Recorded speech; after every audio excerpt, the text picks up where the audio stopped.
সংসদীয় এলাকার সীমানা নিয়ে দাবি আপত্তির শুনানিতে বিএনপি নেত্রী ব্যারিস্টার রুমিন ফারহানা গ্রুপের সদস্যদের সঙ্গে এনসিপির যুগ্ম মুখ্য সংগঠক আতাউল্লার হট্টগোল ও হাতাহাতির ঘটনা ঘটেছে। রোববার বেলা ১২টায় নির্বাচন কমিশন ভবনে অনুষ্ঠিত শুনানি পর্বের এক পর্যায়ে দুপক্ষই উত্তেজিত হয়ে পড়ে।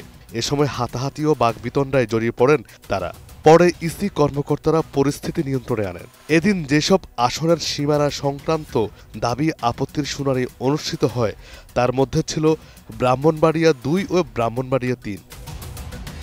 শুনানিতে অংশ নিয়ে ব্যারিস্টার রুমিন ফারহানা ইসির প্রকাশিত খসড়ার পক্ষে তার যুক্তি তুলে ধরেন। অন্যদিকে বেশ কয়েকজন খসড়ার বিপক্ষে তাদের অবস্থান তুলে ধরেন।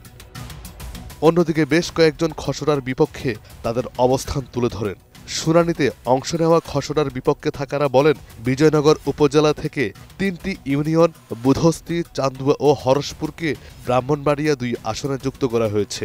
তারা বিজয়নগর উপজেলাকে অখণ্ড রাখার দাবি জানান।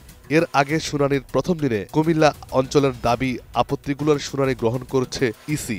এই শুনানি চলবে আগামী ২৭ আগস্ট পর্যন্ত।